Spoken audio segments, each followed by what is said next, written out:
Okay. Over to you. Thank you, Daniel. Good morning, good afternoon, good evening. Welcome to the third meeting on building climate resilience, environmental sustainable health facilities in Africa. Next slide, please. As Daniel is working on the interpretations, we've got French, Portuguese, and also other languages of some participants. Next slide.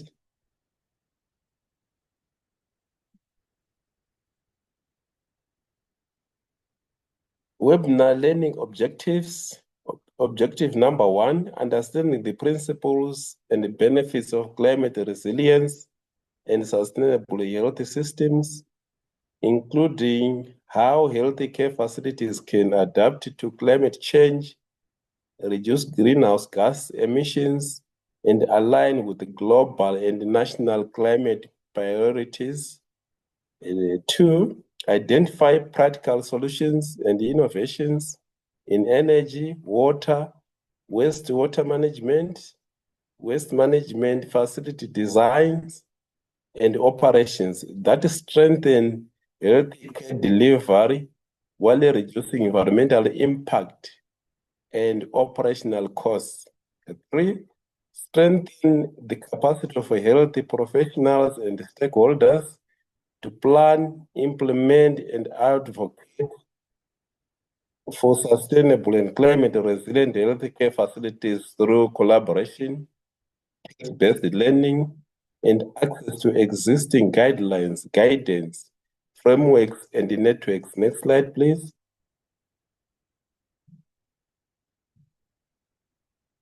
Webinar topics. October 1st, Webinar 1, Introduction to Climate Resilience in Health Systems and the Role of Healthcare Facilities.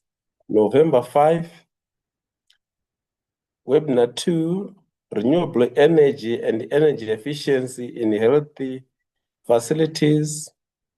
Then today's webinar is on water and waste management. Then on the 7th of January 2026, we should have webinar number 4, Innovations in the Design and Construction of Healthy Care Facilities. February 4, webinar 5, Empowering the Health Workforce and other relevant stakeholders. Next slide, please.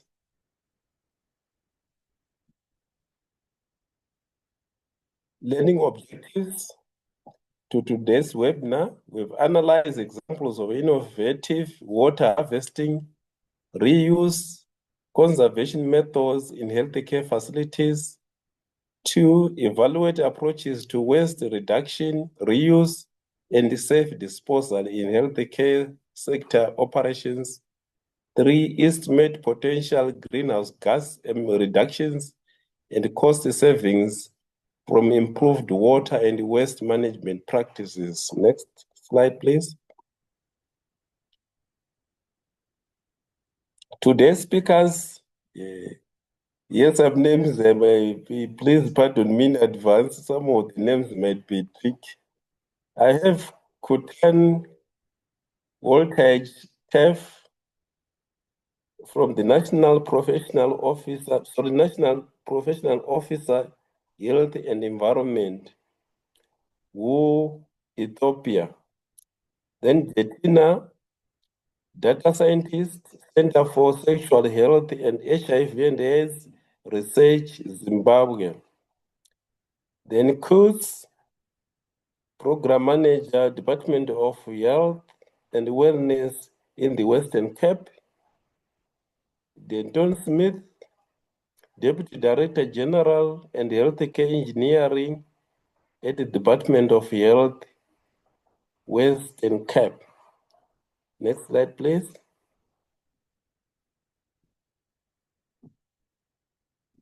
Thank you very much. What we need to do is now to get into the business of the day.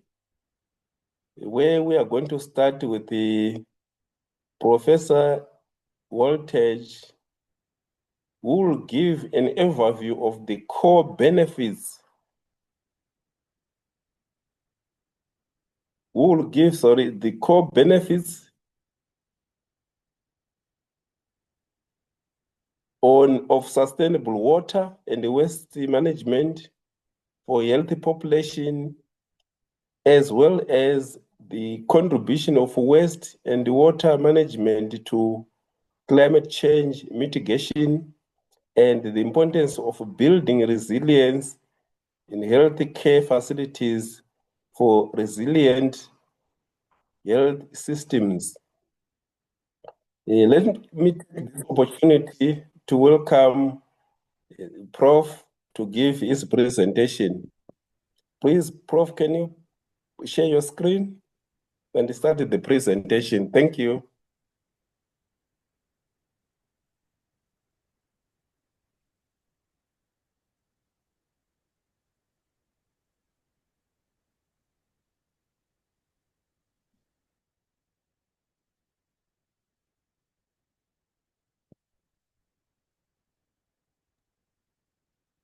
Hello, good afternoon. Is it coming now or?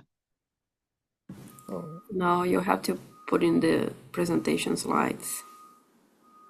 Okay. Yeah.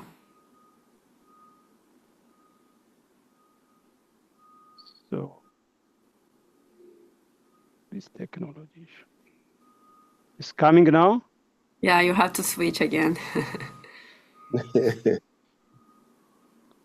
What Okay. about now? Yeah. It's fine. Thank you. Thank you very Yes. much.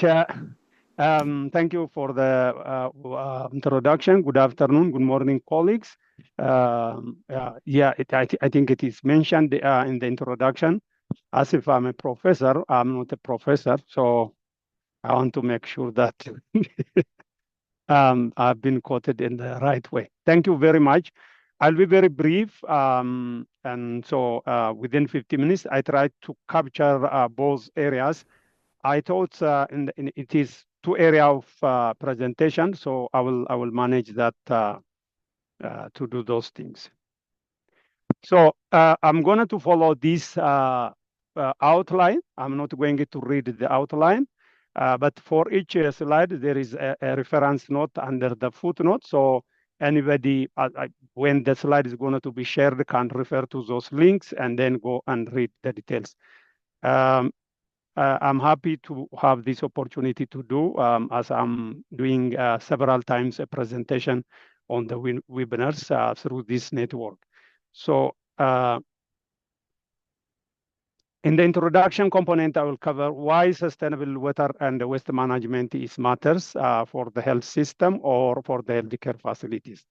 So we need to start with the definition, which is the integrated management of the water resource, wastewater and solid waste to minimize pollution and maximize the resource recoveries. So this contributes to the population health, and it has a huge co-benefit. So I'll go directly to the co-benefit. In the introduction, if you look at when it comes to sanitations, over 2.5 billion people are still lack improved sanitation, what we call the which covered the limited and then also basic and then safely. So those are the combination, but also as you can see, a huge population is lacking this, leave alone the healthcare facility.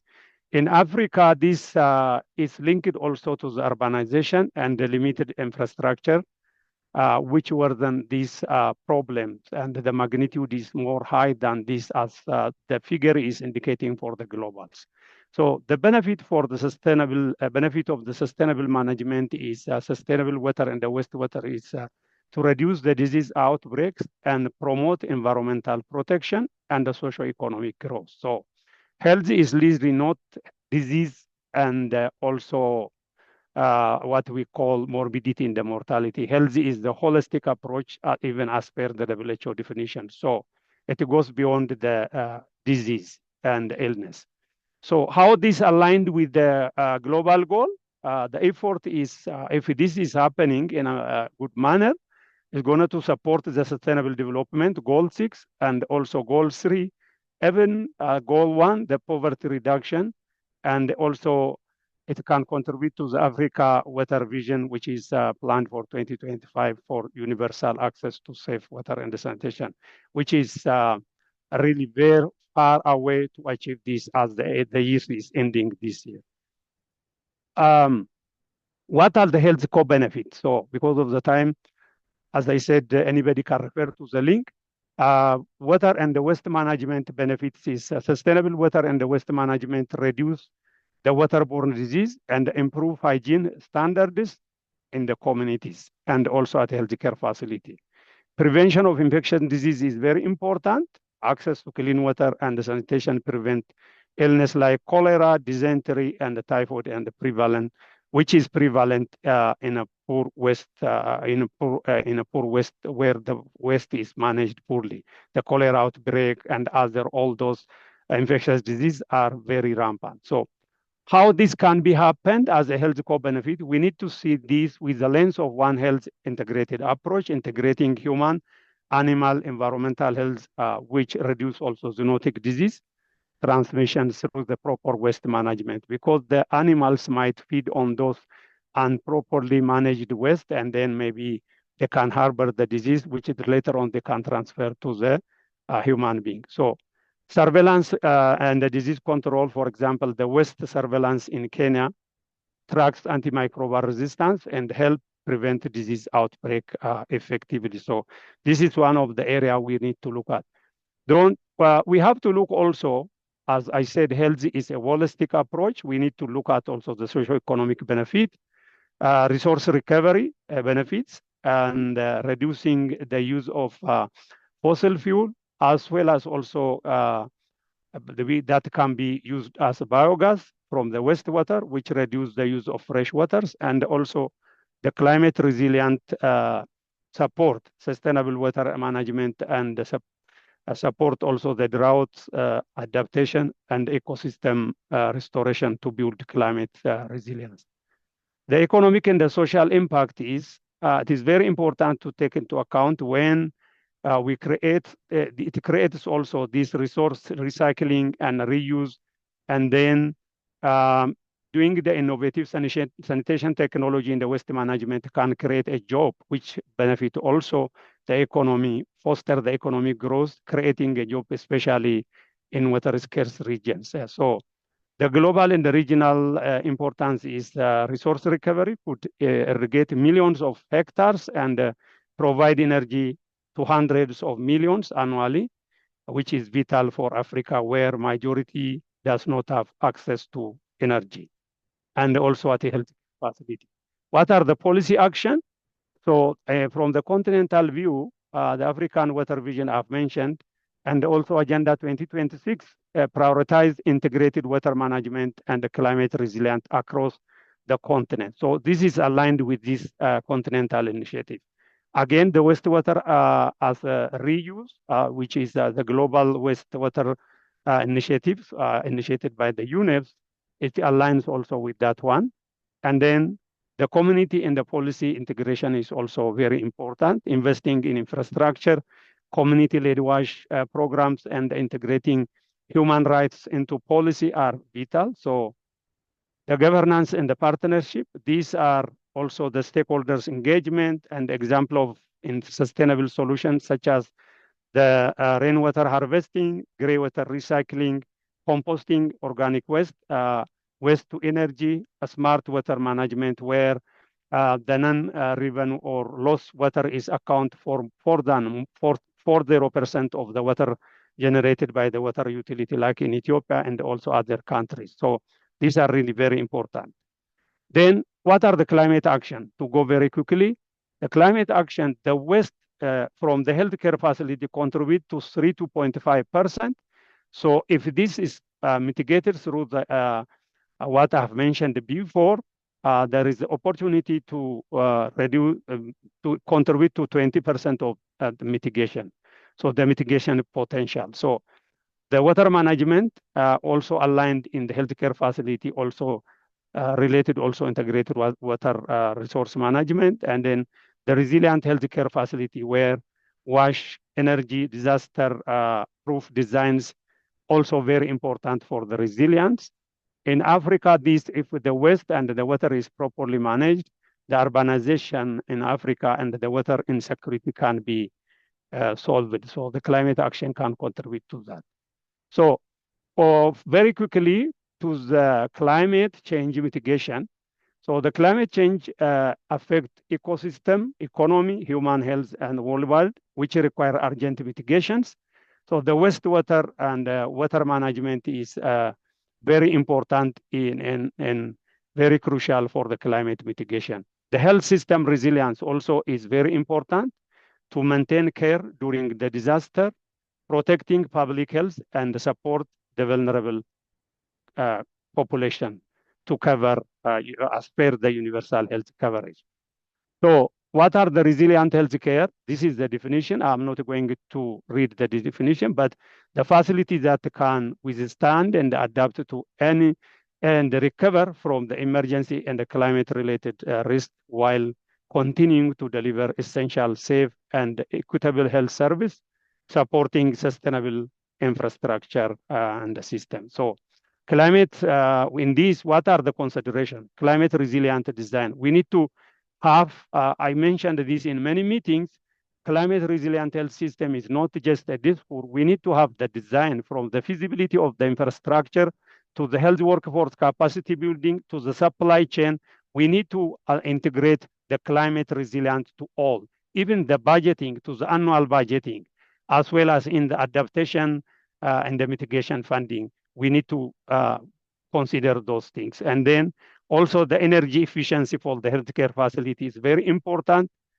And also operational continuity during the extreme weather events such as drought, cyclone, flood, like in Mozambique, where I worked for a while for like 3-4 years.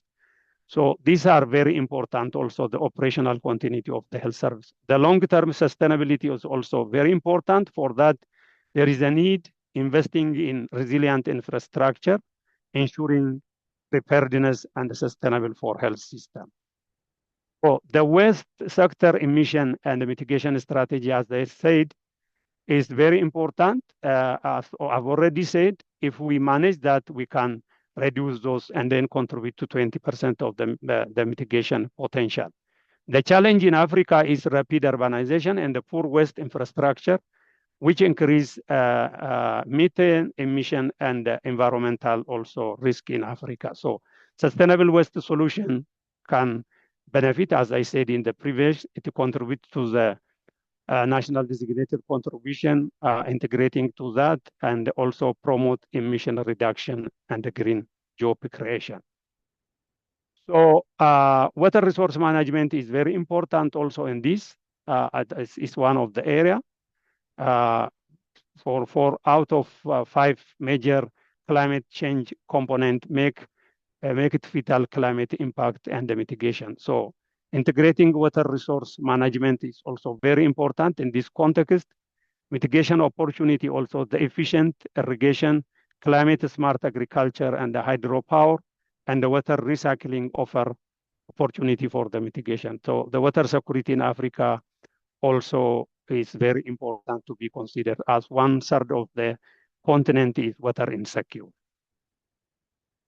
So building the climate resilient infrastructure, climate risk to health system, that is, we need really the health system face threat from extreme weather events. So we need to have a resource service without disruption. So the key resilient component is access to safe water, sanitation, hygiene, reliable clean and safe energy, and also climate smart design, strengthening health resiliences.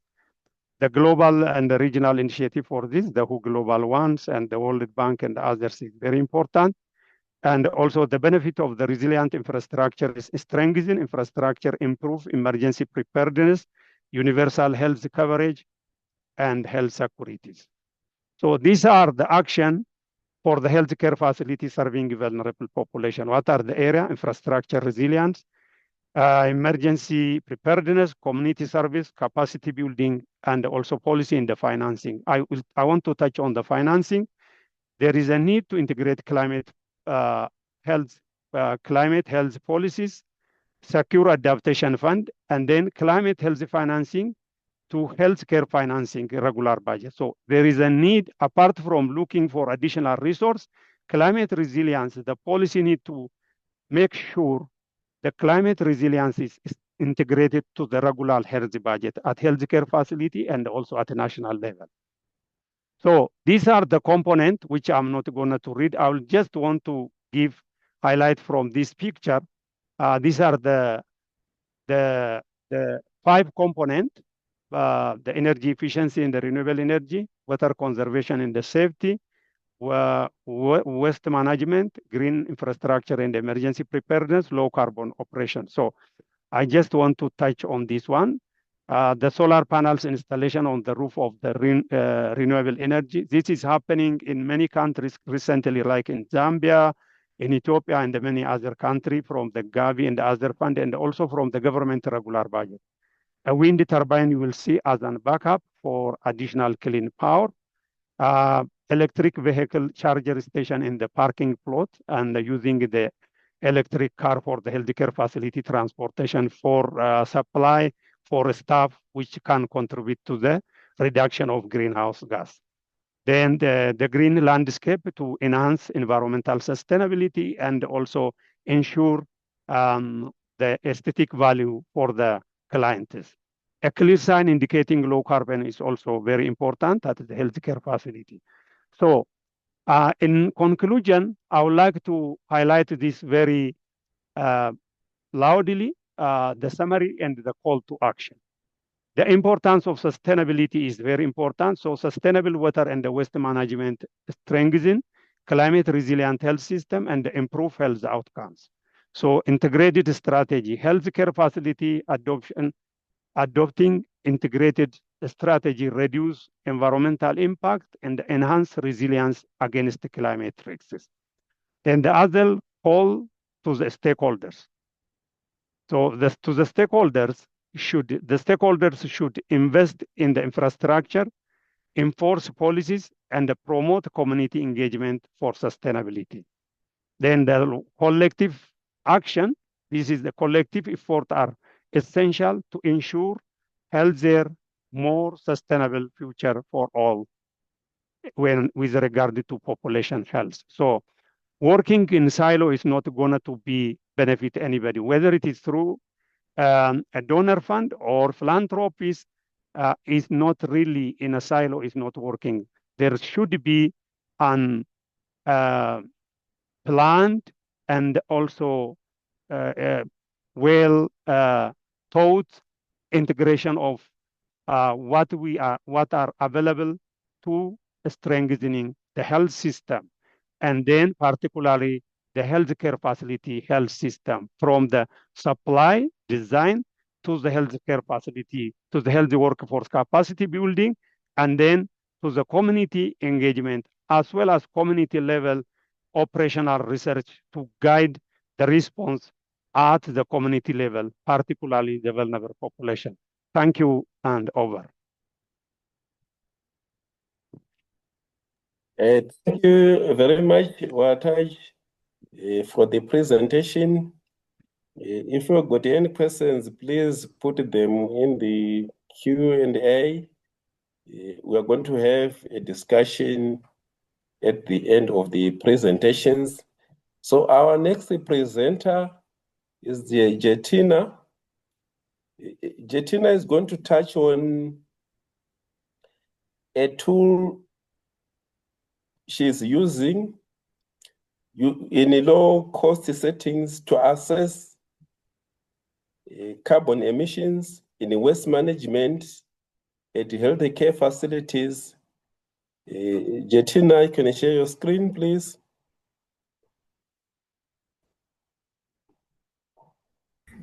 Thank you. Can you kindly confirm that you can see my desktop?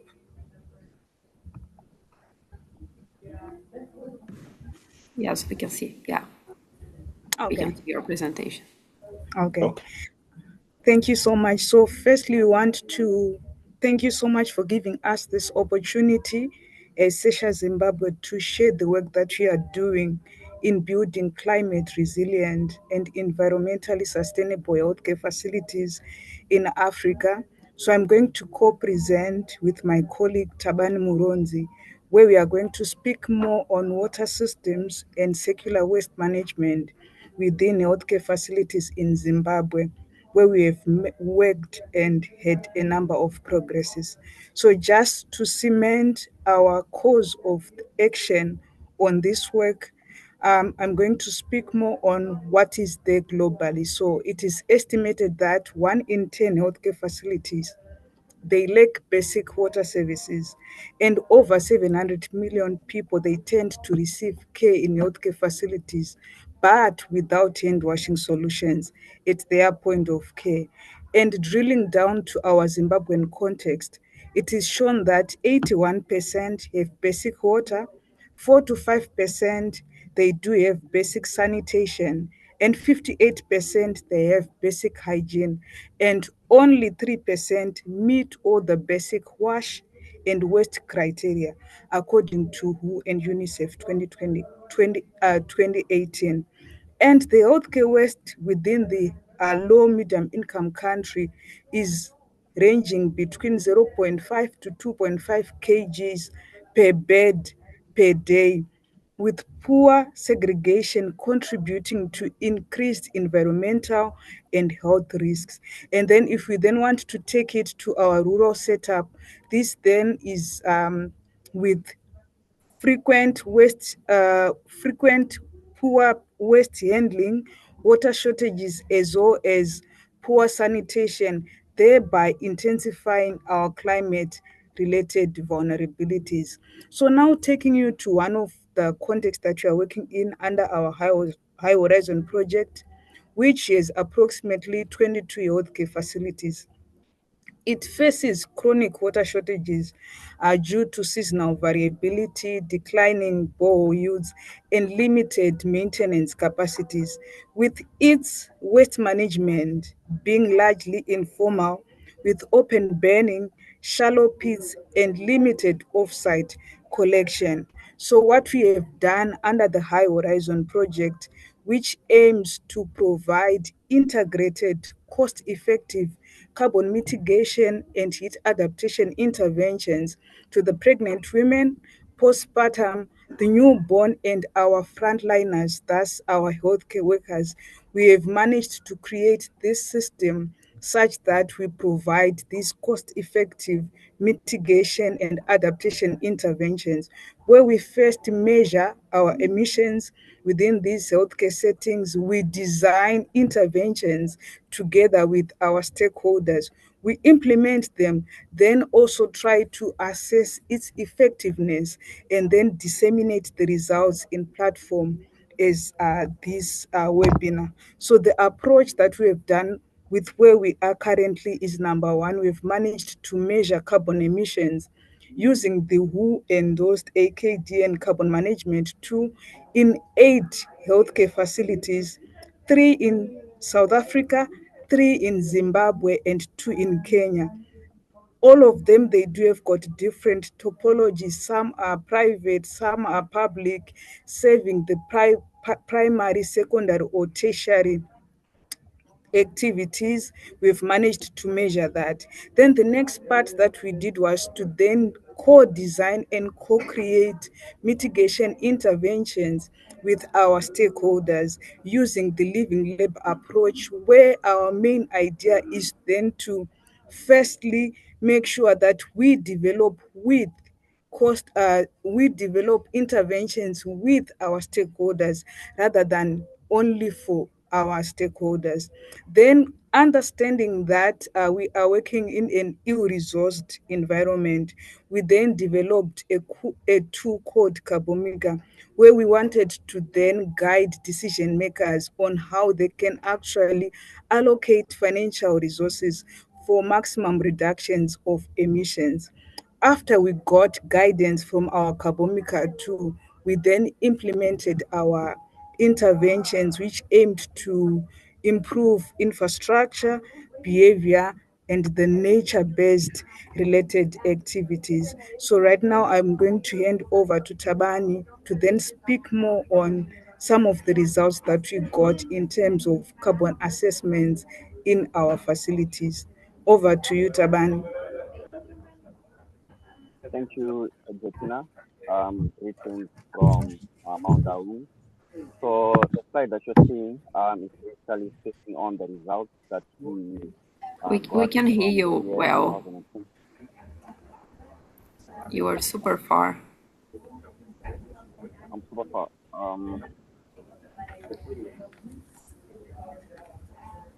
Yeah, we can hear you. I don't know if you are using any headphones. How about now? Can you hear me? Yeah, now it's better.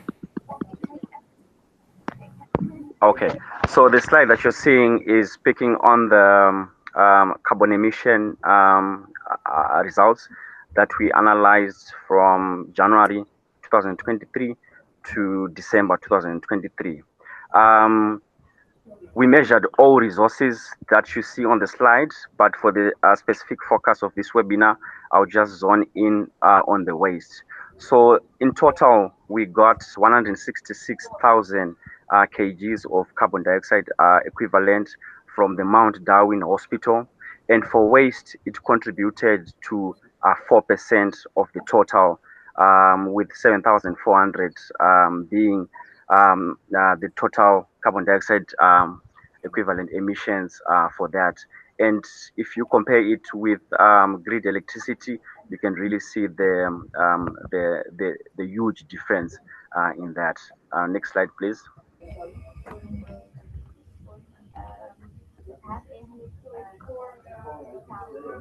So this is a graphical representation of the results that I just spoke about.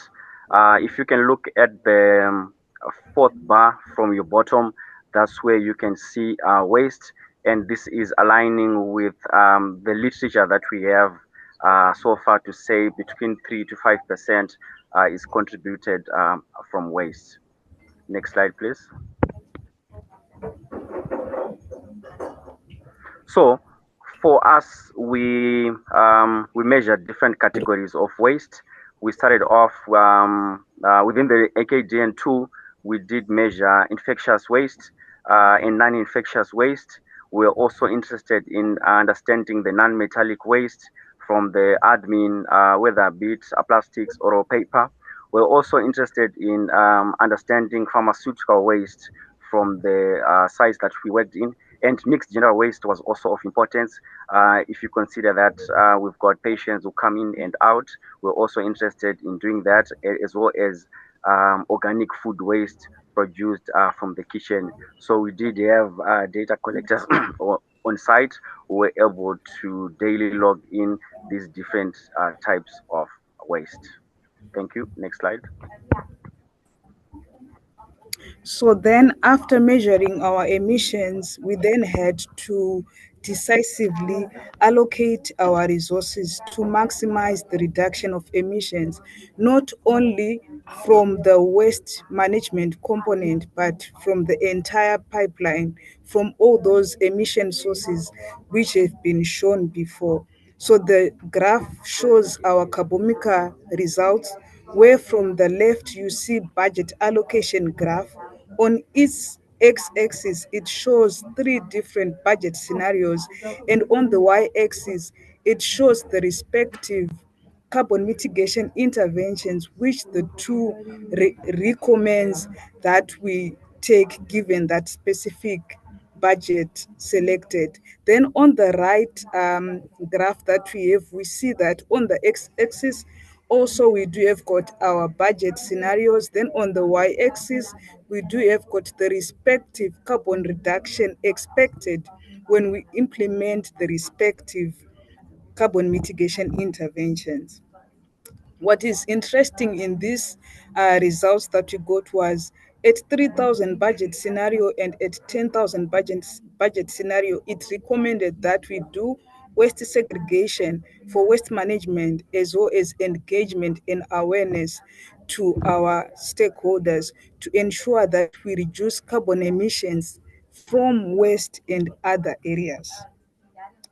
But we also needed to have a guidance on how we're going to implement these carbon mitigation interventions, specifically on the waste management area. So we did develop our theory of change, where we needed to clearly understand our problem at hand, which is our healthcare facilities. They are poorly segregated in terms of the waste, and it causes a lot of challenges. So for us then to solve these problems, we then had to understand what is required, the inputs, the activities. So for the input, we realized that we needed the expertise on how this is done, the funding for the training, as well as the materials required to understand the standards and global guidelines required. Then also we had to also understand the necessary activities, the necessary steps required for us to attain proper waste management at our healthcare facilities. So these were both technical support and capacity building, as well as system strengthening. For instance, on technical support and capacity building, we had to develop or adapt the rule compliance waste segregation SOP. Then on system strengthening, it was now to integrate these waste segregation systems into our daily ward routines and checklists. We are also conversant of the fact that there are risks in making sure that we attain this, such as staff turnover, supply shortages, etc. So we then had to create mitigatory actions such as continuous mentorship and refresher training, such that we attain our long-term impact, which is to ensure that our healthcare facilities align with WHO standards, reducing infection risk, as well as protecting our healthcare workers and the community, harnessing the power of core benefits in implementing all these carbon mitigation interventions. So, in terms of the interventions that we implemented to mitigation, we started off with waste segregation. The two slides that you, the two pictures that you see at the bottom, were taken on the day of handover and takeover, and the other one to my left was taken during the phase of the implementation phase. So we bought waste segregation bins that we color coded, and we also made sure that we include signage to say this you should put what type of waste, so that people who are able to read and write are also able to clearly see what is being required to put. And then we also implemented a training and engagement awareness workshop, where we invited people from different ministries, Ministry of Environment, Ministry of Energy, Ministry of Health, from local governance, where we tried by all means to outline the benefits of different types of interventions, but we also encourage the use of a biogas digester, because at one of our facility we've got a biogas digester. So we tried by all means to inform them of the potential benefits that they could get in terms of reducing the energy bill by turning waste into energy. Next slide, please. And then giving a little bit information on the water. In the year 2023, from January to December, across the three sites, we measured the amount of water which was consumed in liters, and for Dotito it was 138,000 liters, with Mount Darwin crossing the 1 million mark of water in liters, and then in total we have a total of 1.7 million liters of water. For Dotito, they had chronic water shortages, hence why you see the figure being a little bit on the low side as compared to Chitse and Mount Darwin. Next slide, please. And then in terms of the adaptation, what we did with water is we procured water storage tanks, we procured a water bar that we put in the maternity ward to help keep the water for hydration for both patients and staff. And we also included a water dispenser as part of the package. And we also implemented a water bud system to say 2 nurses or 2 healthcare workers who are within the same shift would encourage each other to drink water so that when they boire de do l'eau.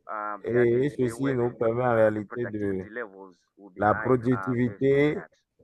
Next slide, please. So with this kind of work, Donc, avec we encountered challenges. nous avons rencontré For the quelques waste défis. side, Et we saw that pour côté de it notre was travail, difficult nous avons to remarqué que find c'était un peu locally difficile pour available nous de waste pouvoir en management companies réalité who are trouver able localement to ce recycle qui est waste. disponible And au that's niveau the de la context we gestion face here in des Central Zimbabwe. entreprises It's et au very niveau du difficult to recyclage find surtout au niveau des zones waste ruraux company that's et able aussi to au niveau du recycle waste. Zimbabwe. The only C'était one that we difficile found pour nous en was réalité. Le seul que nous avons 160 trouvé comme kilometers entreprise de away. recyclage, Sorry, je crois que c'était the 160 km $500 per month. et près the de French interpreter 500 is in the par English mois. channel. Et, Sorry. And then what we noticed et for waste again is ce that que nous avons the noté, biogas digester was having frequent breakdowns, especially in the terms of the piping system, and it was posing a challenge to turn the waste into energy because of this process. And then for the water management, it was difficult to procure a water harvesting equipment, but currently our finance and procurement team is procuring. We aim to put at least 2 tanks of 10,000 liters across the 3 sites that we work in. And then sometimes it was really difficult to measure water in periods of chronic shortages because the community would then go and fetch water outside the hospital facility so that they will be able to sanitize and practice basic hygiene. So in that case, it was really difficult to get the actual measurements based on this. Next slide, please. Sorry to interrupt. We just want to check the French interpretation. Okay. Thank you. We can go ahead. Sorry.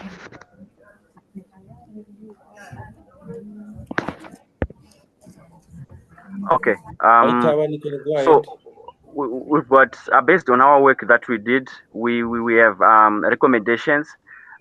It is important to conduct regular waste audits on a daily basis to check the generation, to check also the disposal, and to also check the recycling practices. It's critically important to collaborate with private players so that you are able to reduce waste, recycle waste early on in the process rather than waiting when you now want to recycle after your baseline assessments. And then for water consumption, we would recommend that it's important to improve or to work with local players in the community to help conserve water in different ways or strategies. And then to conclude, we would like to say that it is feasible and also essential to assess waste and water consumption in health facilities because it has got multiple benefits. But there's also need to develop tools that will help in assessment of these interventions and also the designing of these interventions. And then collaboration is very important with both private players, inter-ministerial players, so that it will enhance the effectiveness of these implemented interventions as well as the coverage of the sustainability efforts. Last slide, please. So we don't do this work alone. I would like to thank the European Union for giving us the financial resources to carry out our work, and would like also to thank the Aga Khan University for the technical expertise as well as different partners that you see on this slide for their immense contribution to this work. Thank you very much. Over. Thank you, Jetina and Tavan, for the presentation. Let's go to the next presenters, please. We have Donten and Tove, who are going to give us a discussion on the case studies of water systems, management of grey water for reuse, rainwater harvesting, as well as recovering water from autoclaves. So let's make this opportunity for our team to do their presentation. Thank you.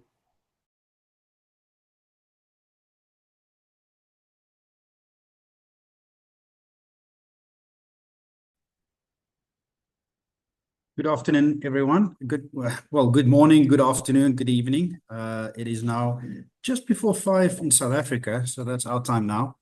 Let me just quickly share my slide presentation.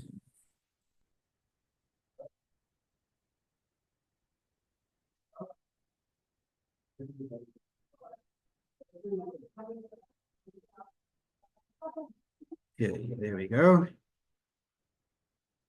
Let's put it in presentation mode. There we go. Just sorry, confirm if you can see my slide deck. Yes, go on. Okay. Thank you. So my name is Thorpe. Me and my colleague, we are from the Department of Health and Wellness in the Western Cape, South Africa. And we are basically from Cape Town, so right at the tip of Africa. And we're going to showcase, I think, a bit more practical proof of concept designs that we've done in some of our healthcare facilities infrastructure in the Western Cape. And I'll leave my colleague Denton to introduce himself at the end of my slide deck. All right, so first what I want to show you is I want to tell you about the weather in our province. So this is a graph which is published by our local municipality. It's a culmination of the dams that provide the municipal water in our metro. So on the y-axis, you've got volumes of water, and on the x-axis, you've got the weeks of the year, so it's duration. And each one of those lines represent a year. So interesting, what I want to show you is there's a huge variability. So this is the sum total of all the big dams that supply water to our metropole. It's like one big one and then 3 medium ones and a couple of small ones as well. You'll see the years that runs there. The year that we really got into trouble was 2018, that green dotted line. And that was when infamously very nearly got to day zero. We would have been one of the first metros worldwide that would have had our taps run dry. It was quite a crisis. We had to start thinking out of the box and start mitigating all sorts of plans. Anyways, but what the takeaway I want to show you on this graph is the huge variability between the years. As you can see, some years we've got not that much water, and other years we've got a lot of water. It's interesting to see that our dams fill up in the middle of the year. So June, July is our wet year, is our wet season. That's when the dam fills up. And then towards summer and during summer is our dry season. And our dams start running dry. So we a fairly water scarce city and province. So that is why we need to think out of the box in terms of implementing stuff. So one of our proof of concept that we did is a rainwater harvesting system. So we did it at one of our clinics that we were constructing at the time. This is called District 6 Clinic. It's right in the CBD of Cape Town, in the middle of the city. The red blocks that you can see is the spaces that the water is basically the harvesting basin. So from that runoff from the roofs, all of it goes into the rainwater pipes that goes down to our harvesting system. Lessons that I can just mention before I even get into the design is that the rainwater harvesting doesn't work all that well for tall buildings, because this, for instance, is a 4-story building plus a basement. because naturally you've got smaller roof space on taller buildings. So if you've got a building with a bigger sprawl, you've got more collection potential. The other thing that we immediately learned with our design is that infrastructure is very sensitive cost-wise to how you implement a rain harvesting system. Now, this building was quite expensive because it's a clinic. We did not want rainwater to be fed to our wash hand basins. So we put two separately pipe systems into the building, one that leads only to toilets for flushing, and then another one which provides the potable water for wash hand basins and so forth in the clinic. So a bit more on the design. You can see the rainwater comes down. The rainwater comes down down pipes. They get right at the gutter. There's a very nice filtering system, which is an automatic filtering system. Once it gets clogged up, there's a bit of a vacuum that forms and it sucks everything through. But your leaves and your stuff still lands up in a strainer at the bottom. And the reason we had these two filtration systems implemented is because it's very important to store clean water. Especially in healthcare facilities, you don't want to store contaminated water or water that's been exposed to the elements. And then in our system, the water runs towards these water tanks that you can see in the basement of the building. So just interesting, we realized there was a trade-off between putting your water storage in the basement versus putting it on rooftop.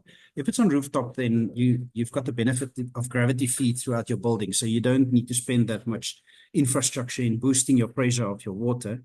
However, you get more exposure to the elements. We found that even the lids of the tanks would blow off in the wind, and then you would not even realize it. And the one thing you do not want is contaminated water with things like bird feces or stuff like that. So we opted for putting it in the basement.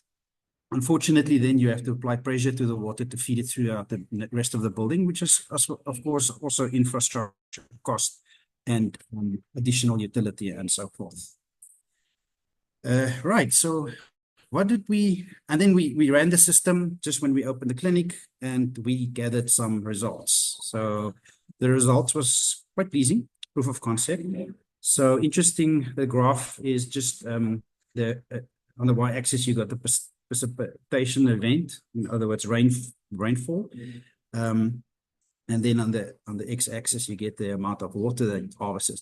So you've got a little bit of a saturation hurdle at very low volumes. The reason is because the roofs need to get wet before the water can start flowing. Same as in agriculture. And then, yeah, as you would expect, more rain, more water harvested. And what we've also found is that the variability on wind direction is quite important. So the way that your roof surface catches the water does make a difference in how much you can harvest. So what did we get? For every 4 millimeters of rainfall, it roughly translated into 1 kiloliter of usable water. And if you compare it to the water usage of the clinic, which is not much, it's only a weekday clinic. There's no patient meals or no patient showering, no overnight patients. So we managed to contribute 20% to the total water usage of the facility, which I think for a tall building and the way this was designed is actually a very good result. So that means 1/5 of all your water you basically get for free. Okay, I use the word for free very lightly because I also have to stress the point.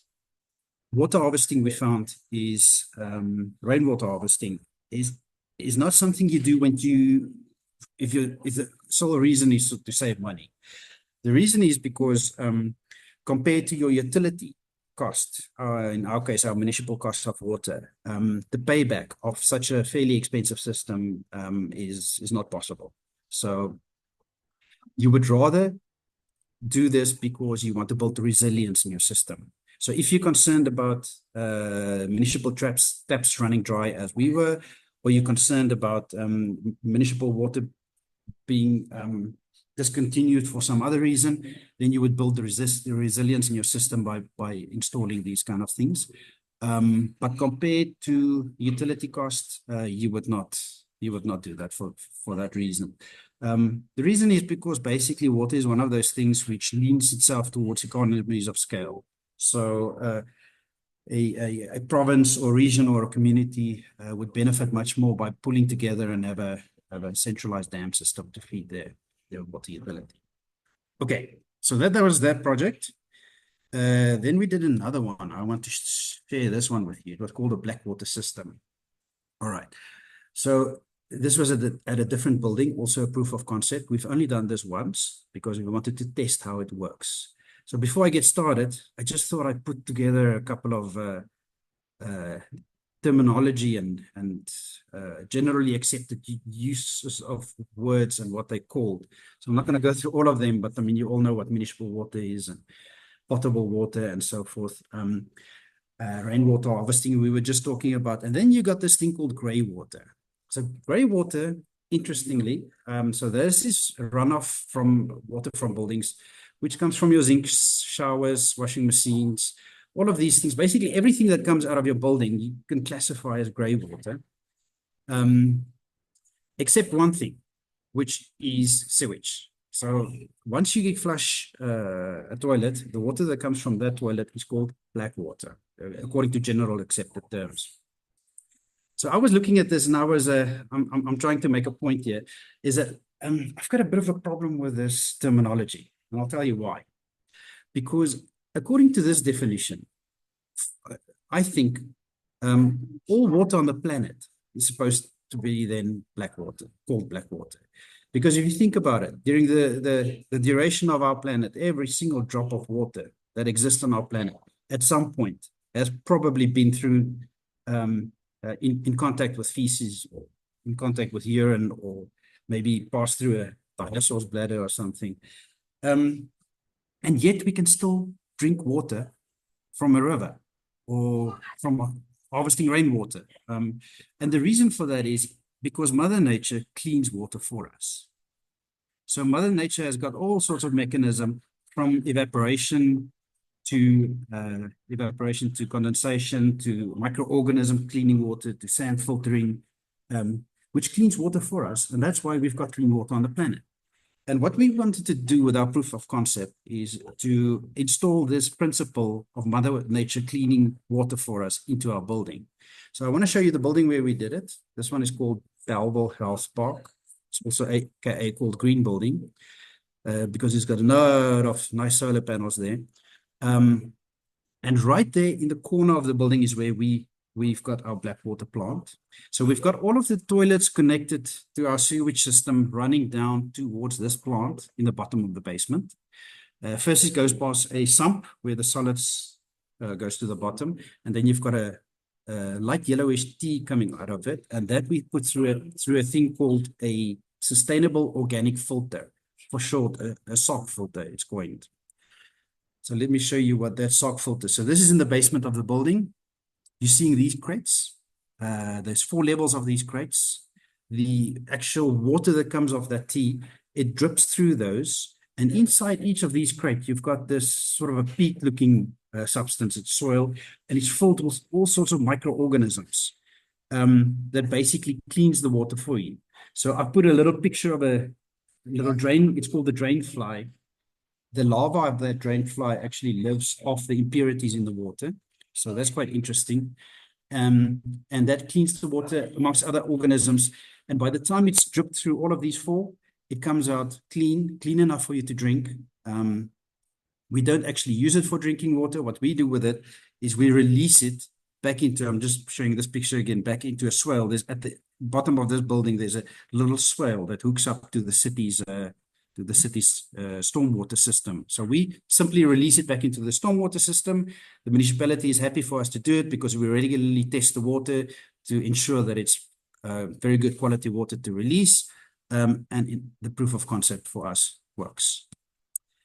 Okay, thank you. So those are the 2 that I wanted to showcase. I'm going to hand over to my colleague, Denton, who is going to introduce himself.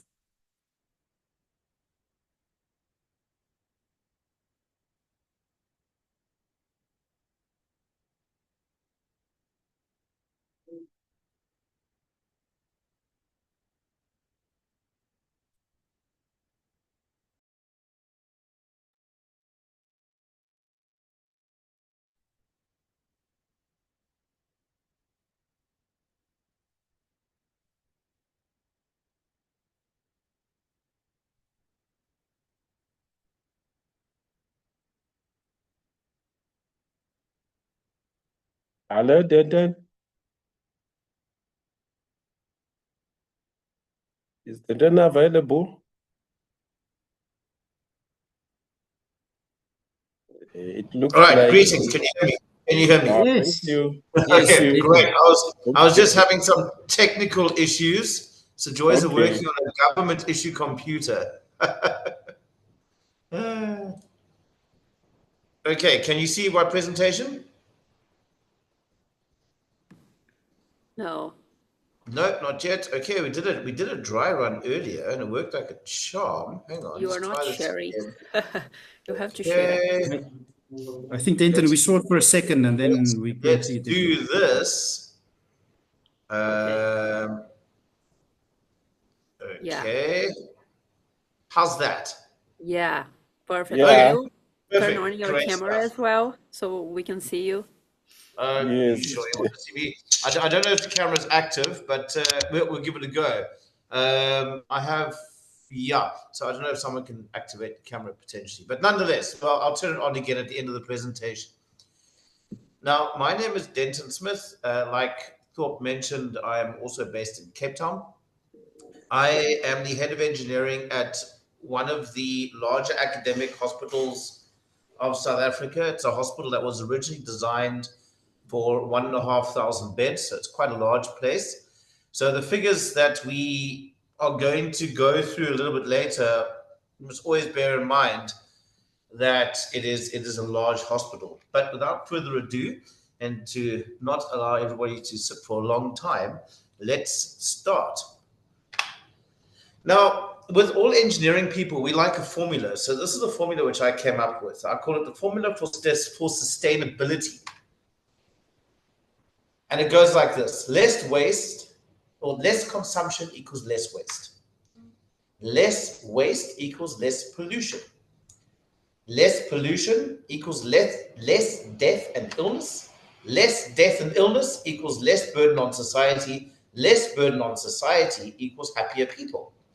Happier people equal improved efficiency. And improved efficiency equals less consumption.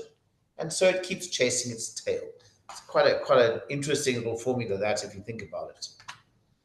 Now, as Thorpe mentioned, we ended up a number of years ago heading towards day zero, where our city was actually going to run out of water. And that was attributed to climate change. That allowed us to implement a number of different projects. And the project which we're going to talk about was one of them. If it wasn't for the day zero, because of the costs involved, we wouldn't have necessarily been able to do the project. However, the concept is simple for this project. It started off with myself as a student industrial technician, and I worked with a private company working on autoclaves, the maintenance and installation of autoclaves. I then noticed that the water that was used per cycle was a fair amount of water. And it was clean that was coming out at the end of the day. So my logic said, surely this can be reused. However, at the time, water was cheap and we just wasted it, sent it right down the drain. If one looks at the autoclave cycle itself, for those who are not au fait with it, an item to be sterilized is placed in the chamber of the autoclave. An autoclave is an item which uses steam and pressure and temperature to sterilize mostly theater equipment. So the theater equipment is placed into the chamber of the autoclave to be sterilized. Steam is then injected into the chamber 5 times in order to allow for the complete removal of any air that might be in the chamber. Each time, the steam gets exposed to clean water, and that pulls a vacuum within the chamber. That vacuum then, in turn, removes any air within the chamber.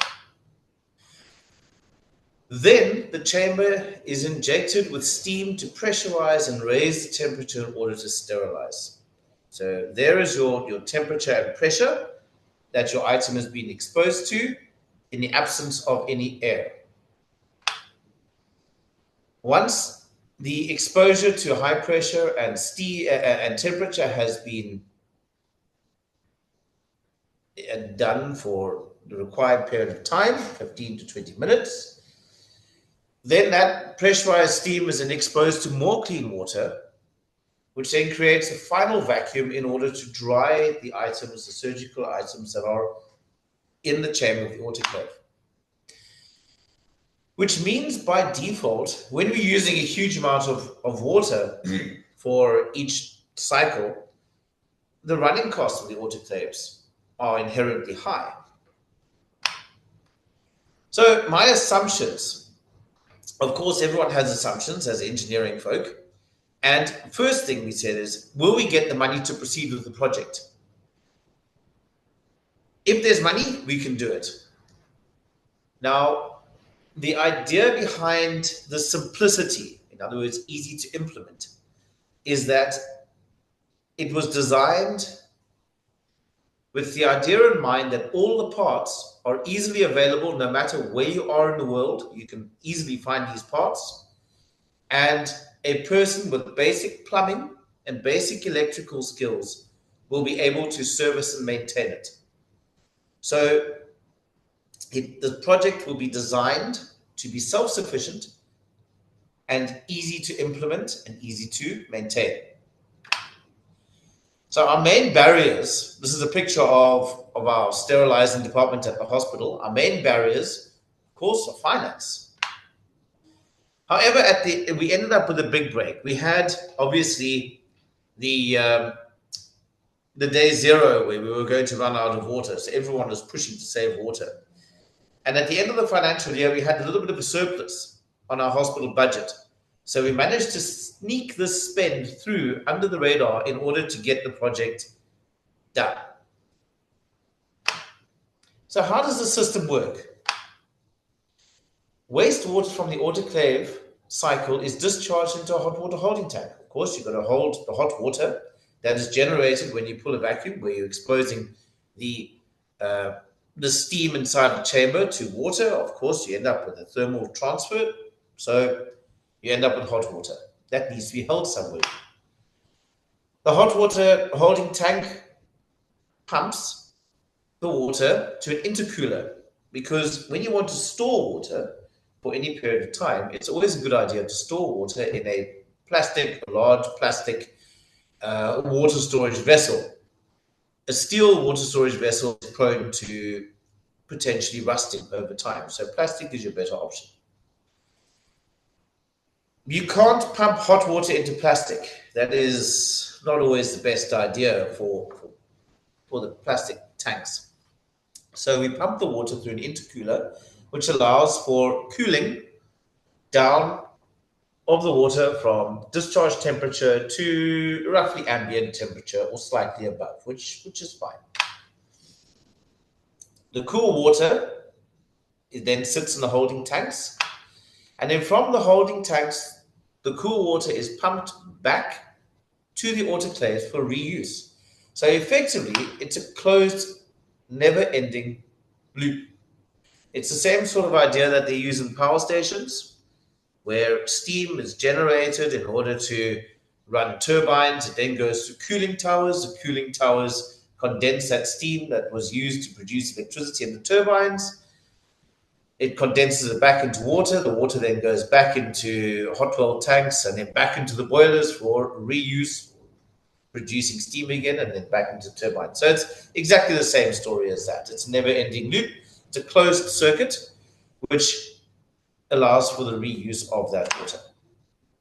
So our costs involved, this is a South African-based figure. We spent near on R250,000 to get this project installed, which in terms of return on investment is very, very small. What it includes is pumps, pipes, valves, hot water storage tank, cold water storage tanks, and electrical installation. This system serves 11 autoclaves of medium and large size, and all the items are off-the-shelf plumbing fittings. So it doesn't matter where in the world, where in whichever country you may be, These items you can pick up at your local farmer's market, literally. So what were the results? Everyone's looking for those. We had no real need for municipal water because the cycle was effectively closed loop, or is effectively a closed loop. The municipal water is only used if the recycling system is offline for annual maintenance.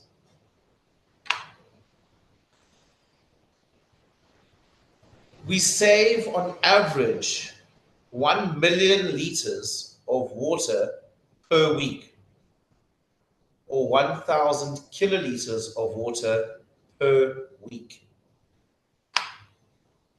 An interesting fact is 1 kiloliter of municipal water is equivalent to roughly 0.149 kilograms of equivalent CO2, which means that over the period of April 2017 to September 2024, we managed to save the equivalent in CO2 of almost 51, call it 50.5 tons of CO2, purely by recycling the water on our autoclaves. Obviously, with a smaller hospital or with a clinic, your results will be somewhat lower than that. But the point is, it is easy to implement and it has almost immediate return on investment. We're paying less for municipal water. This is how our system looks. If you have a look, you've got the brown tanks that are standing there. Those brown tanks are the holding tanks. The blue box is the intercooler that allows for the cooling of the water from the hot well tank to cool it down to ambient before it's pumped into the, or before it goes into the holding tanks. This over here is our hot well tank, or our hot water tank, if you will. As you can see, simple pipes, simple meter, simple valves, and of course, simple pumps. Easy. This is the back of the autoclaves. If one has a look at the pipe work, you've got the thin pipe at the top. What that does is that allows for the water to return back to the autoclaves. And then the discharge from the autoclaves is coming through this large copper pipe at the bottom. Why we use copper pipe everywhere is because copper has a good thermal, but it's able to dump thermal load relatively quickly. So it's a good thermal conductor. So it allows for cooling as well. Once more, again, you've got the thin pipe at the top allows for the water delivery to the autoclaves, and the thicker pipe at the bottom is for the discharge from the autoclaves back to the holding tank. Just a few more images of simple engineering at its best. There's a water meter. And another one. And with that, thank you very much.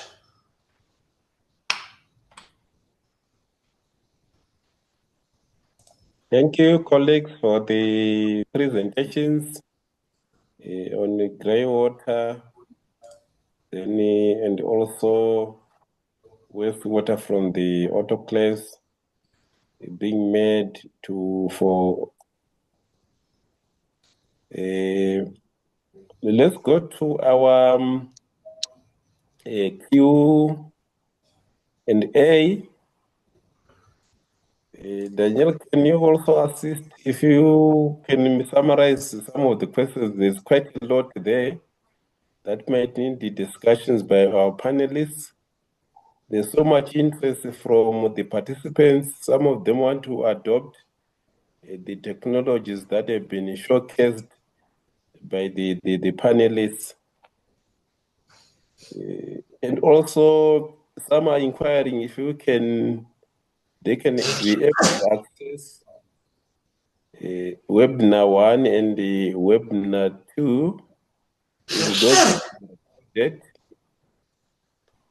and also after this webinar, I'm sure we should be able to network. We should be able to create synergies. There are so many participants who want to forge collaborations.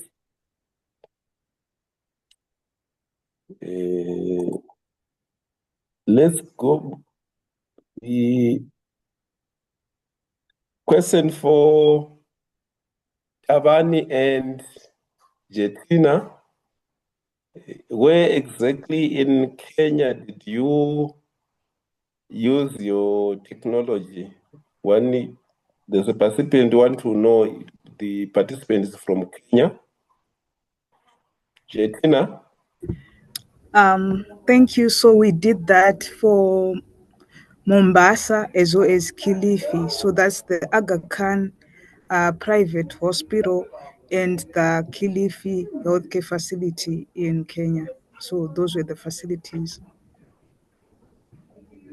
Thank you for the response. Then, what age are you available?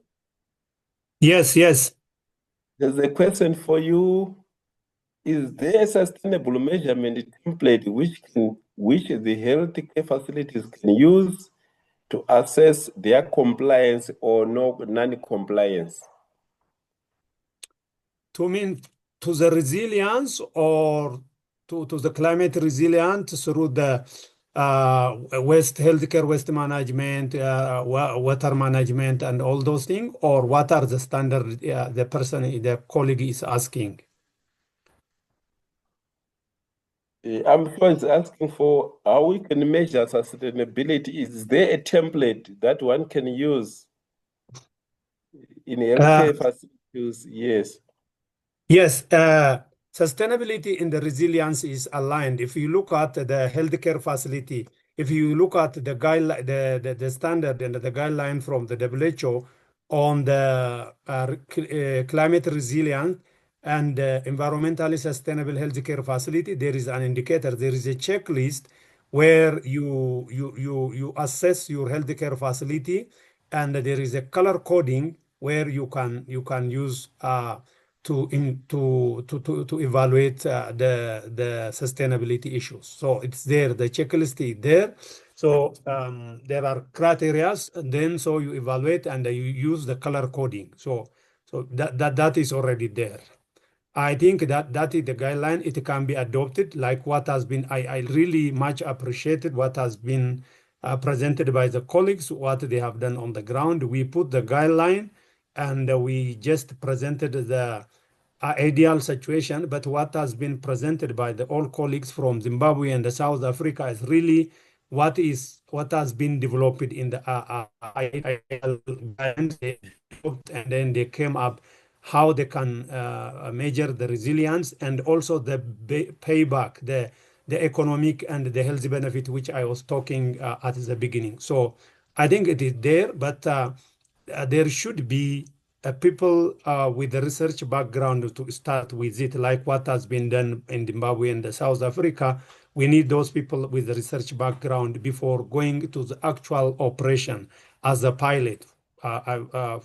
You can see from what they have done. So through that, depending on the situation and the resources they are using, each healthcare facility can adopt those guidelines to their local context, and they can measure sustainability as well as resilience. But there is no 1+1 formula for that. It depends on the local context, like what they have done on the autoclave, what they have done on the waste management, what they have done on the water use, where you can see in the water scarce area and then the water abundant area, the utilization is different. So it has a different, depending on the climatic zone as well as the population using the service. The resilience and the sustainability also vary based on the local context. We need to take the geographical location as well as the climatic zone. So that is what I can say in short. Thank you. Thank you very much.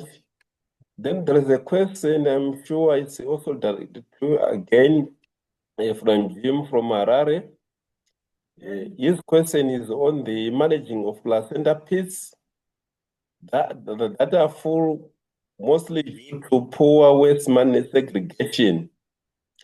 Is there a way of managing full pits, or you abandon the pit and construct another one?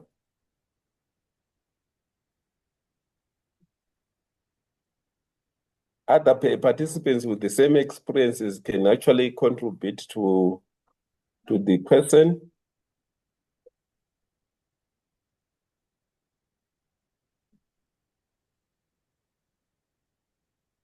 Any responses, please?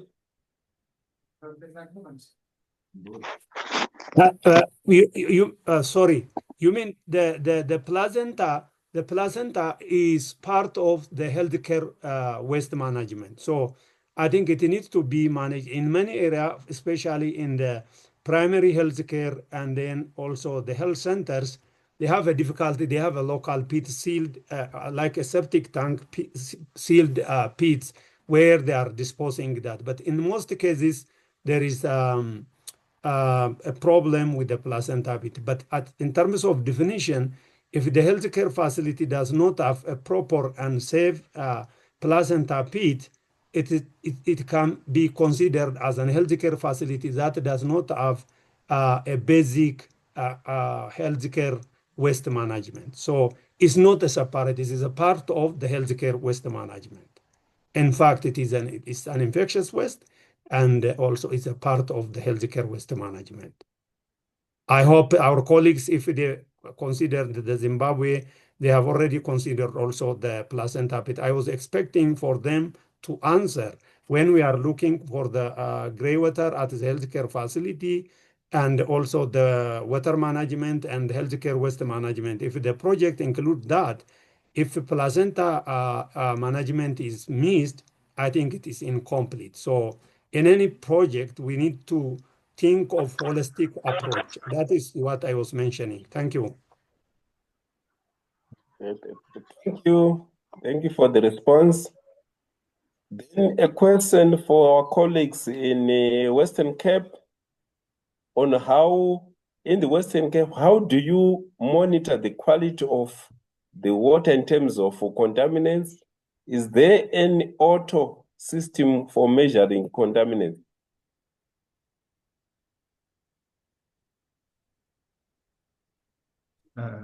Denton, do you want to take it? Shall I take this one? Okay, go on, please. It's up to you, Thorpe. I can do a bit as well. I can tell him what we have to do, and if you want to tell what you guys do with the black water or the runoff from your tank. All right. I saw. Thank you, Tim, because I saw that question was from Abdias Abdu. I hope I pronounced that right. He's also talking about infection controls in the tanks and the transmission pipes and so forth. So Abdias, so the first principle is to ensure that you store clean water to start off with. That is the first principle. Look, the water that falls, the rainwater that falls is inherently clean because it's condensated water from water vapor. So you start off with clean water. Then you just need to make sure that by the time it gets to your tank, it's clean. So you need to make sure that your your downpipes and your gutters and so forth is clean. That's why we had those two filtering mechanisms. So once you filter it, and it arrives at the tanks in a clean state, then you can actually store it in a cool, dark tank. So if your temperature is not high and your tank is dark and your tank is sealed, in other words, you can't get any bugs or anything, leaves or anything else fall in there, then you're fine. Then you can actually store it for a long time. And that is fine to store it as such for, flushing and maybe irrigation or cleaning and stuff like that. So I wouldn't store it a long time for potable water for use of drinking. If you want to use it for drinking, then I would suggest you have to take it through a heating process just to make sure you destroy the Legionella, and that happens at 70 degrees Celsius. But storing water in a closed container, nice cool dark spaces is really not a problem. Denton, over to you. Thorpe is 100% correct there. What we have to do from a hospital point of view on at least twice a year basis, so every 6 months we have to do it, we have to take a number of different potable water tap points, take samples and send it off to a third-party water testing laboratory. where they test for everything from heavy metals through to biological, biological contaminants. So it's a costly exercise, but it's something which has to be done, and it's governed by our South African national standards, as well as good governance for hospitals regulations. So that is something which is highly recommended in terms of quick testing and ease of testing, which you can do yourself. The only thing you can really test for is your conductivity, which is your total dissolved solids, which is a simple handheld meter, as well as your chlorine content, your free chlorine content, which is also a handheld meter with basic chemistry set type of experience. You can operate them. So that's about it. But in terms of biological contaminants, heavy metals, and such like, you're not going to find those easily available in handheld devices to be used willy-nilly all over the place. It has to be done by a third party. And the reason for a third-party laboratory doing the testing is so that you are then covered as well from a legal point of view, that they can't turn around and say, yes, but you doing the testing, therefore you are hiding faults. So that's basically it. So third-party testing is the way to go, at least every 6 months.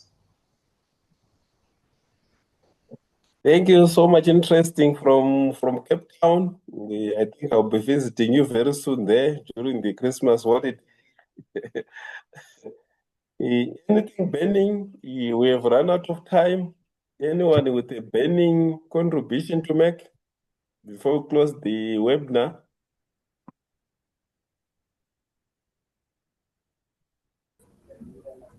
Maybe just to respond to Prof. Butane on what we are doing on placenta management in healthcare facilities in Zimbabwe. So the very first point of call is segregation, given those bins that were provided.